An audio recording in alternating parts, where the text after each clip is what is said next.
प्रभु जय जय माखन चोर पुंडलिक वरदे हरि विठ्ठल श्री ज्ञानदेव तुकाराम पंढरीनाथ भगवान की जय माऊली ज्ञानेश्वर महाराज की जय उमापति महादेव की जय सब संतन की जय सनातन धर्म की जय अखिलेश्वर या सर्व ब्रह्मांडाचा पिता श्री भगवान भोलेनाथ यांची आपण श्री शिवमहापुराण कथा श्रवण करत आहोत। आज आपल्या कथेचा दुसरा दिवस आहे, बरोबर ना? काल पहिला दिवस झाला। बरेचसे लोक म्हटले असतील ताई कथा शिवपुराण आहे, तुम्ही सांगितलं पंढरी महात्म्य, तुम्ही सांगितलं पांडुरंगाचं वर्णन, कथेमध्ये भगवान शंकराचं लग्न लावायचं असतं, कथा भगवान शंकराची चालू आहे आणि मध्येच आमच्या ताईनं पांडुरंगाला कसं काय घातलं नाही का? तुमच्या गावात 65 वर्षापासून कथा चालू आहे, बरोबर? आणि एवढा सुवर्ण योग की अगोदरच्या दिवशी गणेश जयंती म्हणजे भगवान गणपती बाप्पा त्यांचा जन्म आणि दुसऱ्या दिवशी वसंत पंचमी, ज्या दिवशी आपल्या कथेची सुरुवात। एवढा चांगला मुहूर्त शोधूनही सापडत नाही आणि एवढ्या सुंदर मुहूर्तावर आपल्या गावची कथा आहे। मग कथा सुरू झाली, त्या दिवशी नेमकं काय हे माहिती पाहिजे ना? वसंत पंचमी म्हणजे आपल्या वारकरी संप्रदायाचं आराध्य दैवत कोण आहे हो? पंढरीश परमात्मा, त्या पांडुरंगाचं लग्न। आणि मला सांगा पंढरपुरामध्ये ते लग्न लागतं, तुम्ही पाहिलं का कधी? मला ताई आम्ही ते काही पाहिलं नाही, पण आपल्या गावात 7 भाद्र का होईना पण लग्न झालं का नाही देवाचं? लागलं ना देवाचं लग्न? आणि आपण जर कालच शिवमहापुराण कथा सांगायला सुरुवात केली असती, तुम्ही जरी इथं हजर असले तरी भगवान भोलेनाथ इथं काल हजर नव्हते, कारण काल ते पंढरपूरला गेले होते। तुम्ही म्हणताल ताई तुम्हाला कसं काय माहित? मला फोन आला होता त्यांचा, ते म्हटले ताई तुम्ही करंजी मध्ये जा, कथा चालू करा, आम्ही लग्न लावून आलोच दुसऱ्या दिवशी, आहे का नाही? मग ज्या भगवंताची, त्या भोलेनाथाची आपल्याला कथा पाहायची आहे आणि रोज धर्ममंडपात भगवान भोलेनाथ कोण्या ना कोण्या रूपात हजर आहेत। तुम्ही म्हणताल आम्हाला दिसत नाही, तर तो देव दिसण्याकरता दृष्टी असावी लागते। एवढी सूक्ष्म दृष्टी आपल्याकडे आहे का? आपल्या डोळ्यात मच्छर गेलं आपल्याला तेच तर लवकर दिसत नाही, दिसते का?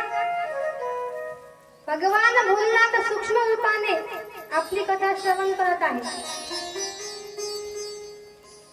आणि कथेमध्ये दुसरं काही सांगायचं नसते। कुणाची अपेक्षा असते?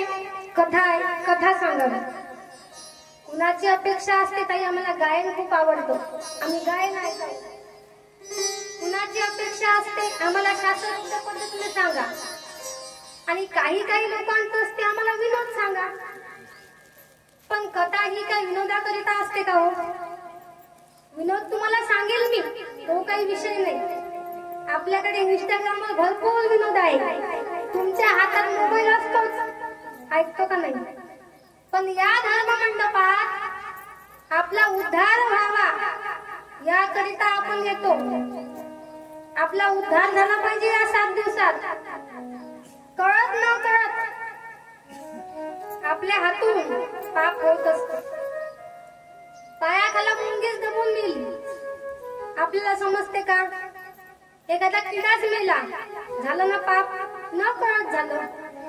मग ही कथा त्याच करिता श्रवण करायची असते बरं का, आणि त्याकरिताच ही कथा असते.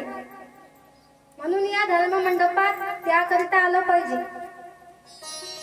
आता तुमचं गाव तर भाविक आहे बाबा, म्हणजे कथेच्या पत्रिकेवरूनच समजतं की गाव कसं आहे. कारण अखंड हरिनाम सप्ताह याचा अर्थ असा आहे की 1 मिनिटही त्याला खंड नसला पाहिजे. नाही तर मग फक्त नाव अखंड हरिनाम सप्ताह आणि विना पहाराही नाही, असे बरेच गाव असतात. त्या गावात विना पहाराला लोक दुसरीकडून बोलावे लागतात पैसे देऊन. आता परमात्मा फक्त पैशावर अवलंबून आहे.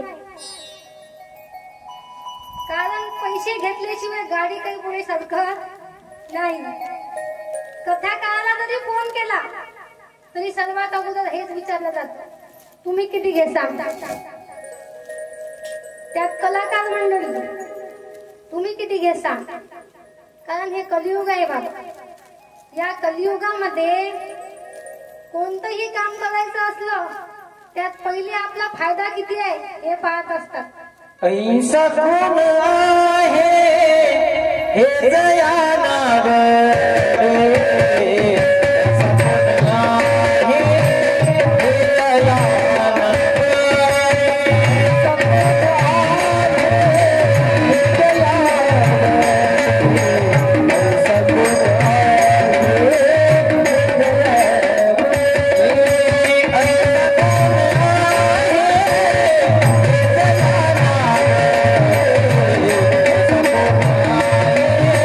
Yeah.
गावात जर कथा आहे, आता मला सांगा, तुमचं गाव जरी लहान असलं तरी गावात एवढेच लोक आहेत का? नाहीत ना, भरपूर लोक आहेत. मला वाटते तुमच्या गावात पुरुष मंडळी जरा कमीच आहे की नाहीतच? आहेत ना. तुम्हाला काल सांगितलं होतं मी, आपले आपले शंकर भगवान घेऊन या. तुम्ही आणले नाहीत. म्हणतील ताई, अहो ते आम्हालाच येतात फक्त, ते काही येत नाही. कोणी कथा ऐकायला येते आणि कथेमध्ये आलं पाहिजे. आज सकाळी गाथा पारायण झालं वाटते, गाथा भजन. गाथा भजनामध्ये मी ऐकत होती, एक प्रमाण येऊन गेलो. तुकोबाराय सांगतात की जो माणूस कथेमध्ये येत नाही, कीर्तनामध्ये येत नाही, त्याचे हातपाय काष्टाचे आहेत, म्हणजे लाकडाचे आहेत. आजच प्रमाण गेलं ना बाबा. तुका म्हणे त्यांचे काष्ट हात पाय, कीर्तनी नव जाय हरिचिया. जो माणूस कथेमध्ये येत नाही, कीर्तनामध्ये येत नाही, त्या माणसाचे हातपाय लाकडाचे आहेत. कशाचे? लाकडाचे. मग समजा चुली आहेत का तुमच्या घरी की नाही? ताई म्हणा तो जमाना गेला, आता पेटवला गॅस की झालं चालू, आहे का नाही?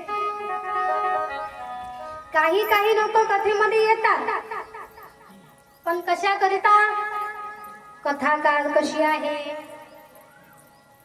दिसायला कशी दिसते, बोलते कशी, आणि सगळ्यात महत्वाचं लोकांचं हे असतं की नेमकं कथाकार चुकते कुठं.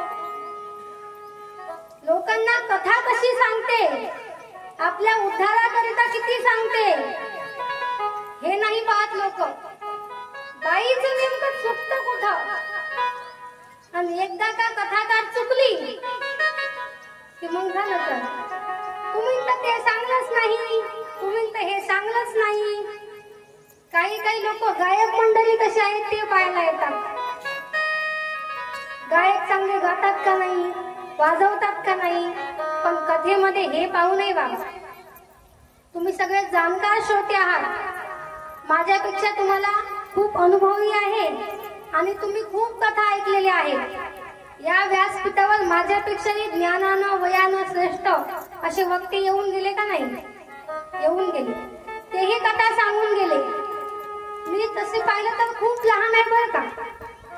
आणि तुम्ही म्हणजे साक्षात भगवान शंकराच्या रूपात बसलेले आहेत. प्रभू तुम्ही महेशाची मूर्ती. तुमच्या समोर मी काय बोलावं, माझं काही एवढं ज्ञान नाही.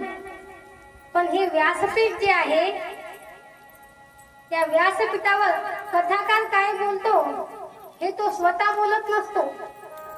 या व्यासपीठावर एकदा बोलल्यावर आम्ही ठरवून दुसरं येतो की आपल्याला काय सांगायचं आहे आज.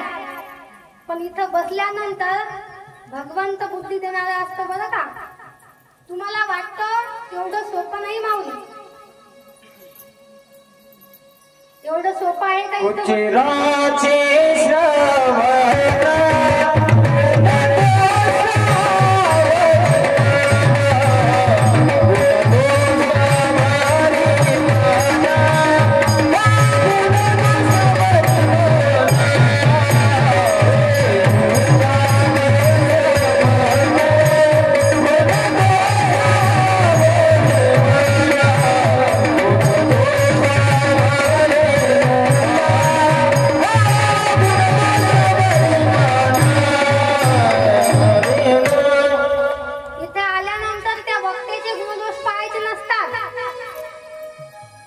कारण इथं बसल्यानंतर आम्ही बोलत नाही, तो भगवंत आमच्याकडून बोलून घेतो.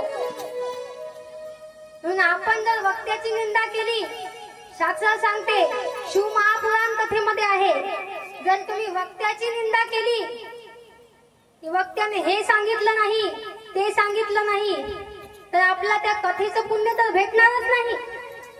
पण हजारो वर्ष नरकामध्ये राहावं लागतं. नुसतं नरकात राहावं लागत नाही, पुढचा जन्म कुत्र्याचा भेटतो. म्हणून कथाकार काही कसाही असला तरी त्याची निंदा करू नये. तो शिव महापुराण सांगत आहे तर तुमच्या फायद्यासाठीच कोणतीही गोष्ट सांगेल, आपण ती ऐकली पाहिजे. अखंड हरिनाम सप्ताह खरंच चालू आहे बरं का. सकाळी काकडा होतो, नंतर ज्ञानेश्वरी पारायण. येता का तुम्ही पारायणाला? येत असताना आलं पाहिजे माऊली. हो, कथा तर आपण ऐकतो, पण माऊलीचे पारायण जर केलं तर अधिकच चांगलं असते बरं का. कारण स्वतः भगवंत सांगतात, जर तुम्ही फक्त भोलेनाथाची कथा सांगितली असती आणि ज्ञानेश्वरी पारायण केलं नसतं तर त्याला काही किंमत नसती. तुम्ही म्हणताल ताई तुम्ही असं कसं काय बोलता? कारण भगवंत स्वतः सांगतो, त्या साधूंची सेवा न करिता जो माझी पूजा करी सर्वता, तेने माझ्या हानितल्या लाथा की तो माझ्या घाता प्रवर्तला. तुम्ही जर संतांची अवहेलना करसाल आणि माझीच पूजा करसाल तर मी तुम्हाला कधीच प्रसन्न होणार नाही. म्हणून आपल्या गावात खरंच भाग्यवान लोक आहे तुम्ही. ज्ञानेश्वरी पारायण, गाथा भजन, हरिपाठ, कीर्तन आणि भोलेनाथाची कथा, आणि मी माझं भाग्य समजते की तुमच्या गावात मला येण्याचा योग आला. आणि तुम्हीही भाग्यवान आहे. कथा काही तशीच ऐकायला भेटत नाही माऊली. हे आपलं खूप दिवसाचं पुण्य आहे. जन्मोजन्मी आम्ही बहु पुण्य केले, जन्मोजन्मी आम्ही बहु पुण्य केले.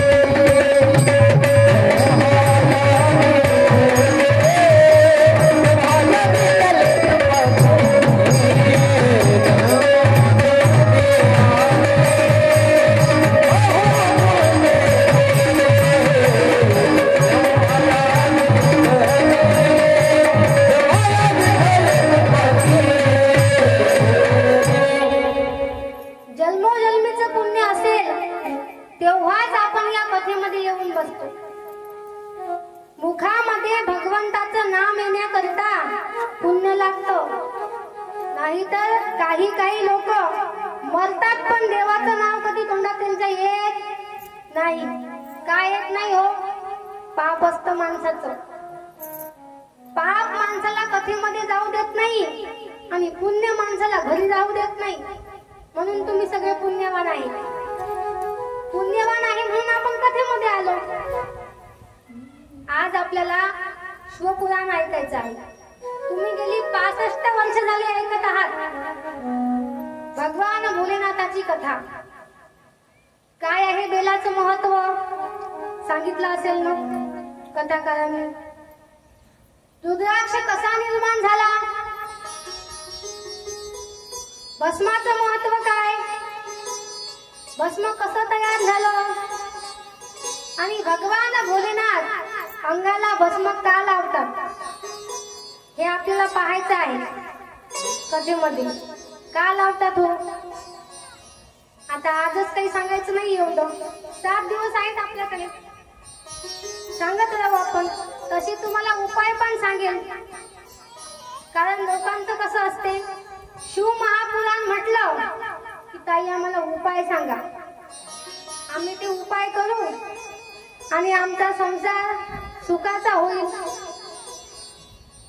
1 लोटा जल आणि सब समस्या का हल.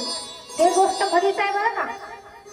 रोज नाही काही केलं, फक्त 1 गळवाभर पाणी भगवान भोलेनाथाला नेलं ना तुम्ही, तुमच्या घरातला पितृदोष कायमचा संपतो. कायमचा. काहींच्या घरामध्ये वातावरण शांत नसतं, नेहमी भांडणं असतात. जर नवरा बायकोचे भांडणं होत असतील, तुमच्या गावात काही होत नसतील म्हणा की होतातच ना. कारण आता माणसांपेक्षा बाया हुशार आहेत ना, मग भांडणं होतातच. जर भांडणं होत असतील आपल्या घरात तर सोमवारच्या दिवशी नवरा बायको दोघांनी दुधाचा अभिषेक करायचा महादेवाला. तुमचे कधी भांडणं होतील नाही. तुम्ही म्हणसाल हे सांगता कशावरून? शिव महापुराण कथा सांगते. तुम्हाला काहीच सांगणार नाही. जे माझ्या गुरुजीच्या मुखातलं ऐकलं, जे रात्रंदिवस अभ्यास केला तेच सांगणार आहे. आणि जे शिव महापुराणात नाही ते मी तुम्हाला सांगणार नाही. बेलपत्र घ्या, त्याला सहज लावा आणि ते महादेवाच्या पिंडीला लावा आणि अभ्यास करू नका. तुम्ही पास होसाल, कधीच पास होऊ शकत नाही, कधीच पास होऊ शकत नाही. तुम्हाला जर यश प्राप्त करायचं आहे, देवाची पूजा तुम्ही करा, पण जे उपाय नाही सांगितले ते केले तर काहीच फरक पडणार नाही मायबाप, काहीच नाही. अरे जर बेलाला शहद लावून महादेवाच्या पिंडीला लावलं असतं तर आम्ही शिव महापुराण ग्रंथ घेऊन कशाला बसलो असतो? आम्ही तेच केलं असतं ना. कशाला अभ्यास केला असता? इथं बोलणं म्हणजे काही सोपं नसतं. आधी अभ्यास करावा लागतो, नंतर तुम्हाला सांगावं लागतं. आमच्यापेक्षा तुम्ही खरंच पुण्यवान आहे बरं का. कारण मला जे पुण्य प्राप्त होते शिवकथा सांगून, तुम्हालाही तेच पुण्य प्राप्त होते शिवकथा ऐकून. तुम्हाला काहीच करायचं काम नाही, मस्त बसायचं आरामात शिवकथा ऐकायची. तुम्हाला तेच पुण्य, मला पण तेच पुण्य, गायक मंडळी त्यांना पण तेच. कारण माऊली ज्ञानोबाराय सांगतात की भगवंत कधी भेद करत नाही. समर्थाची या पंक्ती भोजने तळील्या वडिल्या एकची पकवान. मोठ्या माणसाच्या घरी जर जेवण आहे तर श्रीमंत माणसाला गुलाबजाम आणि माझ्यासारखा एखादा गेला त्याला भाकर, असं होईल का? कधी होते का? नाही होत ना. मग मी शिवकथा सांगते, मलाही तेच पुण्य, आणि तुम्ही शिवकथा ऐकता म्हणून तुम्हालाही तेच पुण्य. सर्व सारखं आहे मायबा. या ब्रह्मांडाचा पिता तो भगवान भोलेनाथ आहे. त्याच्यापासून ही सर्व सृष्टी निर्माण झाली. या सृष्टीचा जनिता तो भगवान भोलेनाथ आहे. म्हणतात ना, देवो के देव महादेव. आणि त्या महादेवाची पूजा आपण केली, जर सगळं चित मन लावून कथा ऐकली ना, 7 दिवसात तुमचा उद्धार निश्चित आहे. पण आपण तशी ऐकतो का कथा? काही लोकांचं कथेत लक्ष असते, काही लोकांचं लक्ष घरी असते, काही काही तर इथं बसून कुलूप लावलं का नाही, कुलूप लावलं का नाही, इथं झटके मारतात ते कुलूपाला. सगळं लक्ष घरी. अशी कथा ऐकली तर आपला उद्धार होणार नाही. कथा कशी ऐकावी? तुकोबाराय सांगतात, सर्वांगाचे कान करून आपण कथा ऐकली पाहिजे. एखादी माता माऊली जिचा मुलगा परदेशामध्ये आहे, त्याचं पत्र आलं आणि ते वाचत असताना ती माऊली म्हणते का, हो बस झालं आता, मला कंटाळा आला. आईचं प्रेम तसं असते का? आई म्हणते अजून सांगा, काय लिहिलं माझ्या बाळानं, अजून सांगा, काय म्हणायचंय त्याला, त्याला पैसे पाठवायचे आहेत का, जेवला का नाही, बरोबर आहे का नाही तिथं, अजून सांगा ना मला, कसा आहे तो. सर्व लक्ष कुठं असते? त्या पत्रामध्ये असते. तसं आपण भगवान भोलेनाथाची कथा ऐकायची ना.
तुम्ही त्याप्रमाणे ही कथा ऐकावी आणि तशी जर तुम्ही कथा ऐकसाल तर या व्यासपीठावरून सांगते 7 दिवसात तुमचा उद्धार निश्चित आहे आणि शेवटी देवाघरी गेल्यानंतर तुम्हाला यम नाही येतील घ्यायला, मग कोण येईल? शिवगण घ्यायला येतील तुम्हाला. मग तुम्ही कुठे जासाल? थेट महादेवाजवळ. शेवटी आपल्याला तिथंच जायचं आहे माऊली. करा हरी भक्ती, करा हरी भक्ती.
दुसऱ्या तुमच्या कामाला काही येणार नाही. तुम्ही म्हणसाल आमच्याकडे पैसा आहे, संपत्ती आहे, ते तुमच्या कामाला येणार नाही. शेवटी शिवकथाच कामाला येईल आणि भगवान शिव तुमचा उद्धार करतील. नाम हरि का साथ जाएगा और तू कुछ ना ले पाएगा.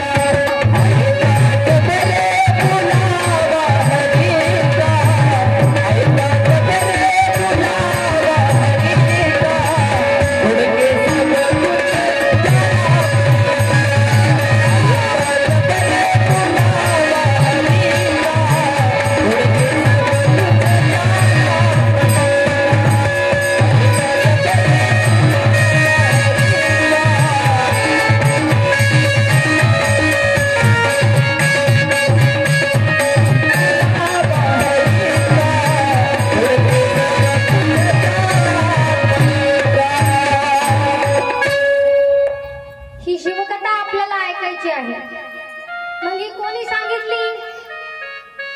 स्वतः भगवान शंकर त्यांच्या मुखातून ही शिवकथा आलेली आहे. म्हणजे इथं बसताना असं वाटलं पाहिजे आपल्याला की स्वतः भगवान शंकर आपल्या सोबत बोलत आहे. मग ही कथा ऐकल्यानं आपला उद्धार होईल का? हो, निश्चित होईल.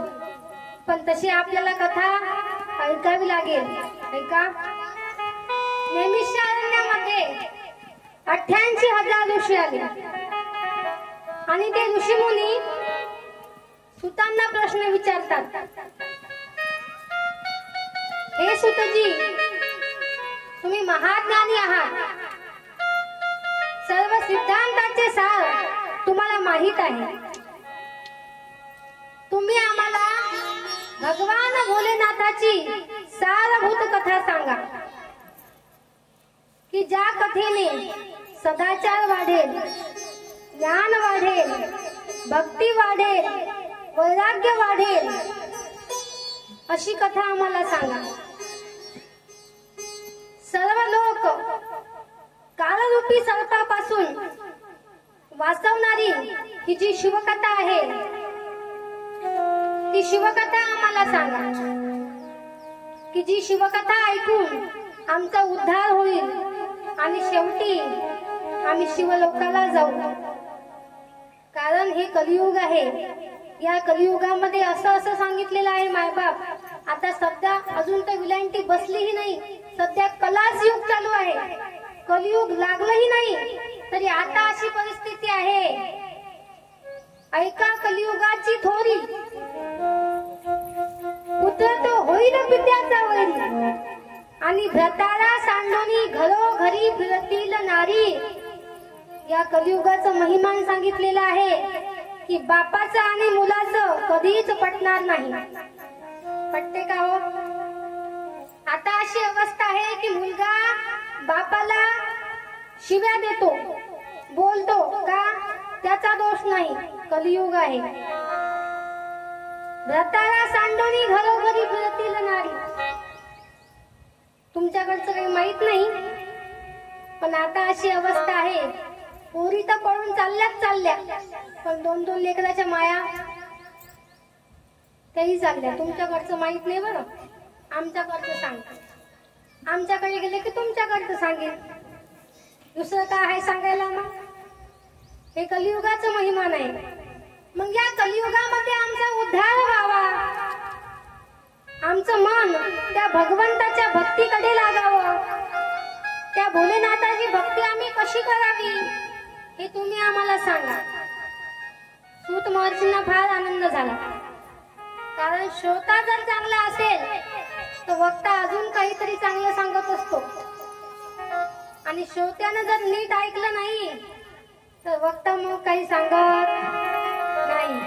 आपल्या घरी संत महात्मे आले तर त्यांना हे विचारू नये आम्हाला पीक पाणी कसं होईल, आमच्या मुलाचं लग्न होईल का ना होईल, मुलाला मुलगा होईल का ना होईल. हे नाही महाराज, विचारलं पाहिजे काय मी उद्धार पावेन, काय कृपा करील नारायण. ऐसे तुम्ही सांगा संत जन, करा समाधान चित्त माझे. विचारलं पाहिजे, अहो आमचा उद्धार कशाने होईल? तुम्हाला वाटते मायबाप की आपलं सगळं बरोबर आहे, देवाची कृपा कधी होते?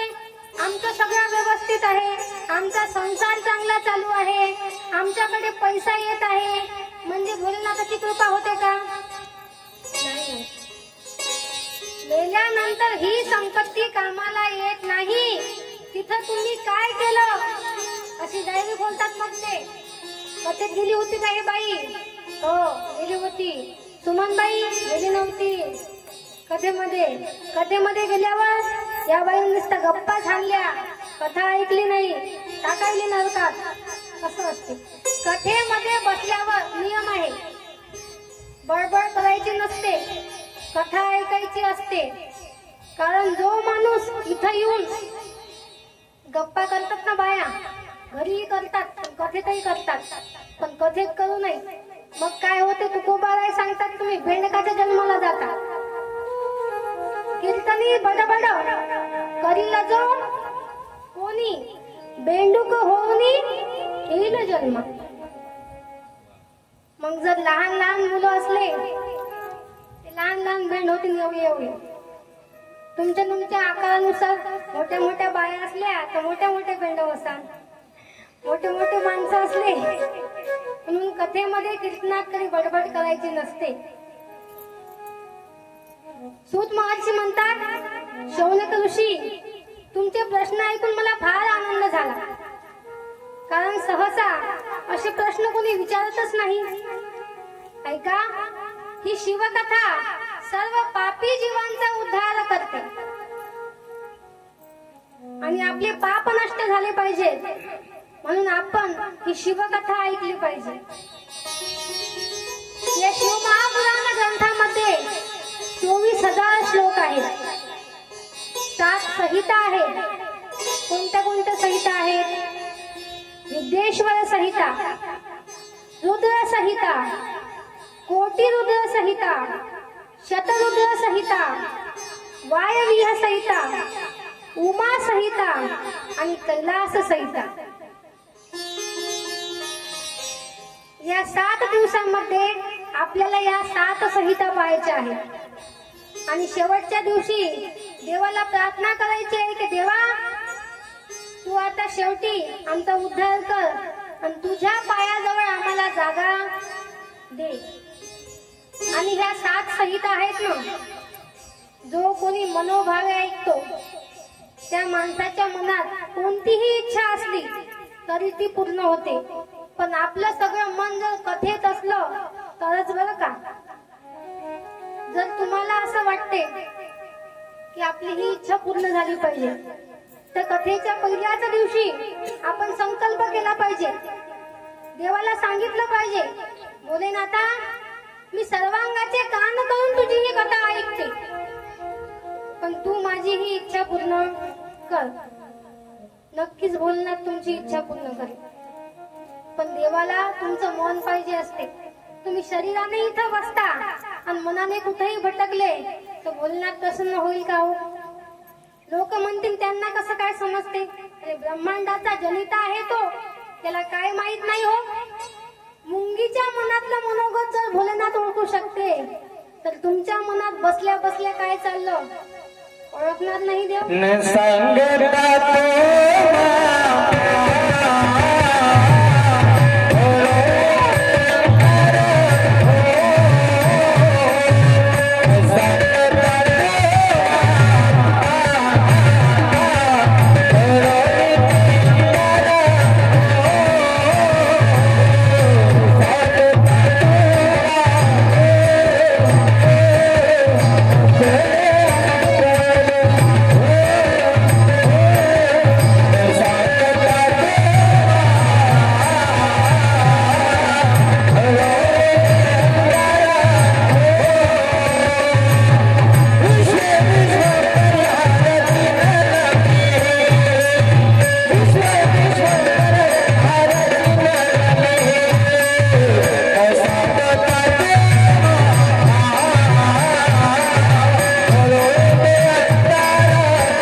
त्या भगवंताला तुमच्या मनात काय चाललं ते सगळं ओळखू येतं.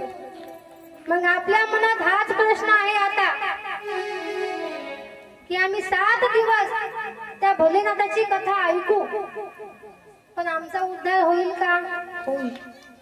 कितीही मोठं पाप केलं तरी शिवकथा ऐकली तरी त्या माणसाचा उद्धार नक्की होतो. मग असं कोरडं सांगून उपयोग आहे का? असा कोणी आहे का की शिवकथा ऐकली, खूप पापी होता पण त्याचा उद्धार झाला? आहे. शिव महापुराणाच्या महात्म्यामध्ये कथा येते, कितीही पापी मनुष्य असला जर शिवकथा ऐकली तर त्याचा उद्धार नक्की होतो, नक्की होतो. ऐका, त्यामध्ये एका पुरुषाची कथा सांगितली जाते ज्याचं नाव होतं देवराज, आणि एका महिलेची कथा सांगितली जाते जिचं नाव होतं चंचुला. मृत्यू लोकात एका नगरामध्ये एक दुराचारी ब्राह्मण राहत होता. त्याचं नाव देवराज होतं. त्याचे आई वडील चांगले होते, पण हा देवराज कधीच सत्कर्म करायचा नाही, चांगलं काम करायचं नाही, दान धर्म कधी करायचा नाही, कथेमध्ये येऊन बसायचं नाही, कधी कीर्तनामध्ये जायचं नाही, लोकांची टिंगल करायचा, कुणाचंही वाईट चितायचा. का? आई वडील एवढे चांगले होते पण काही कारणास्तव त्या देवराज ब्राह्मणावर संस्कार चांगले दिले गेले नाही म्हणून तो असा झाला.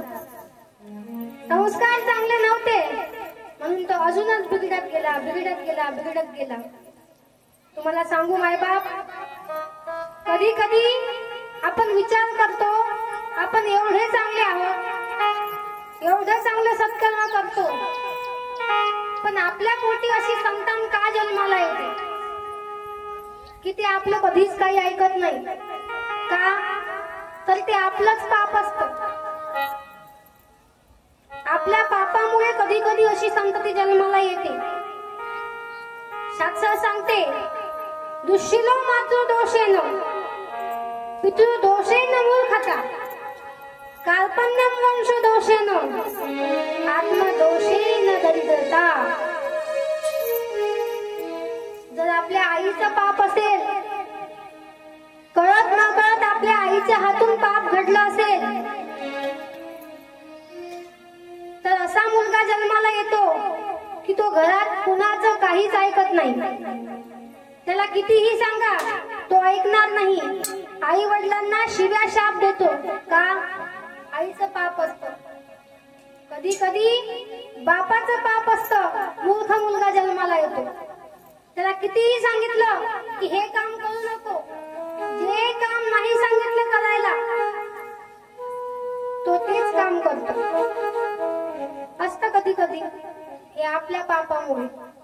कधी कधी अदाता वंश दोषेनं, की काही लोक दान धर्म करत नाही.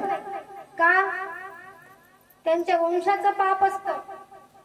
पहा ना तुम्ही, आता तुम्हाला सगळ्यांना माहित आहे गावात सप्ताह चालू आहे. गावात जर वर्गणी करिता गेलो, वर्गणीसाठी गेलो, लोक म्हणतात पप्प्याची मम्मी काही घरी नाही. ती घरी आली की आम्ही वर्गणी देतो. का? पैसा यांच्या हातात असतो की यांच्या हातात असतो? कुणाच्या हातात असतो? तुम्ही म्हणसाल ताई आमच्या घरच्या होम मिनिस्टर आम्ही जाऊ ना, आम्ही जसं म्हणू तसंच होते. एवढे कंजूस लोक असतात. काही कधीच दान धर्म करत नाही. जर गावात कोणी मागायला आलं, दरवाजे बंद करतात. काय होते असं? आपल्या वंशाचं जे पाप असतं ते आपल्याला दान धर्म करू देत नाही, कधीच करू देत नाही. असतात काही लोक. काही लोक एवढे कंजूस असतात.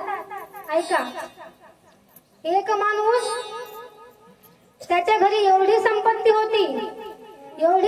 होती की 7 पिढ्या बसून खातील, काहीच करायचं काम नाही. एवढी संपत्ती होती, पण तो कधी दान धर्म करायचा नाही, कुणाला काही द्यायचा नाही. बरं, नाही दान धर्म केला, स्वतःसाठी कधीच काही खर्च करायचा नाही, कधीच नाही. एवढंच काय, त्यानं लग्नही केलं नाही. का लग्न केलं नाही? लग्न जर केलं, बायको जर घरी आली तर बायको सगळी संपत्ती खर्च करेल, म्हणून त्यानं लग्नच केलं नाही. लग्न जर केलं तर मुलं बाळ होतील, ते सगळी संपत्ती खर्च करतील, म्हणून लग्न केलं नाही. पण काही गावातले लोक असतात चांगले, ते म्हणतात का हो एवढं वय झालं तुम्ही लग्न का करत नाही? तो म्हणला अहो मला भीती आहे. कशाची भीती आहे? मी जर लग्न केलं आणि बायकोनं जर पैसा खर्च केला तर सगळी संपत्ती संपून जाईल ना, मग मी काय करू? तो म्हटला मी लग्न करीन, पण एक अट आहे म्हणे, मला माझ्यासारखी भेटली पैसा खर्च न करणारी तर मी लग्न करीन, नाही तर मी लग्न करणार नाही. लोक म्हटले ठीक आहे, तुला जशी पाहिजे तशीच पाहतो, पण लग्न कर. शेजारच्या गावात एक मुलगी आहे म्हणे. शेजारी कोणतं गाव आहे?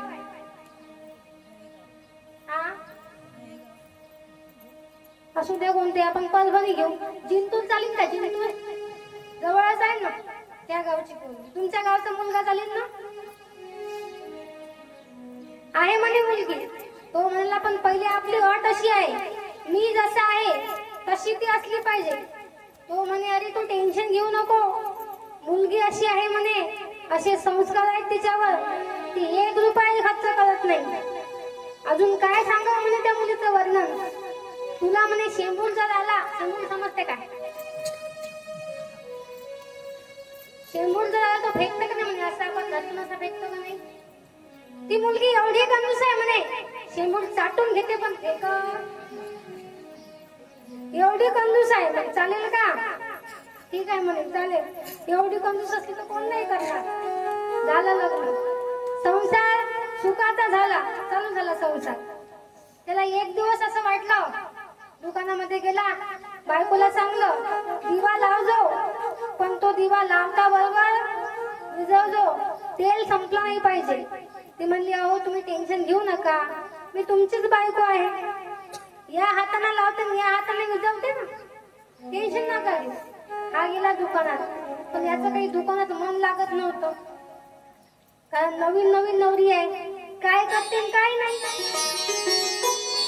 5 वाजले, त्याचं काही मन लागत नव्हतं. उठला ना घरी दुकानातून, डाका टाकत टाकत घरी आला. बायको म्हणली का हो तुम्ही दुकानात गेलते, घरी कसे काय आले? ते जाऊ दे म्हणे सगळं. अहो श्वास तर घ्या, ते जाऊ दे म्हणे. अहो पाणी तर प्या, पाणी नको म्हणे. पहिले आधी अगोदर तू हे सांग, तू देवाजवळ दिवा लावला का?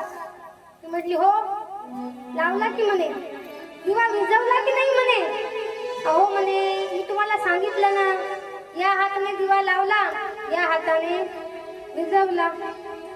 का ग म्हणे तुझ्या बोटाला तेल लागलं असेल, मग त्याचं ते तेल फेकलं की काय, हात धुतला की काय? मला का पागल समजता? मी ते तेल चाटून घेतलं म्हणे. वाया नाही गेलं पाहिजे ना. तुम्ही मला एवढे प्रश्न विचारता, दिवा लावला का नाही, तो विझवला का नाही, तेल चाटून घेतलं का नाही. तुम्ही तिथून पासून घरपर्यंत आले, तुमच्या पायातली चप्पल म्हणे भिजली असेल ना. ते तो म्हणे अगं मी तुझाच नवरा आहे, मी ते चप्पल पायात नाही आणली, बगलीमध्ये घालून आणली म्हणे. चप्पल पायासाठी असते की पाय चपलीसाठी असतात हो?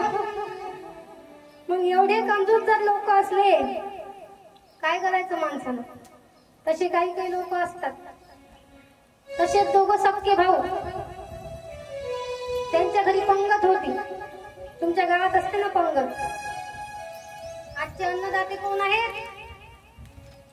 सकाळचे शिवाजी काका शेळके आणि संध्याकाळचे पुंडलिक एकनाथराव लांडगे.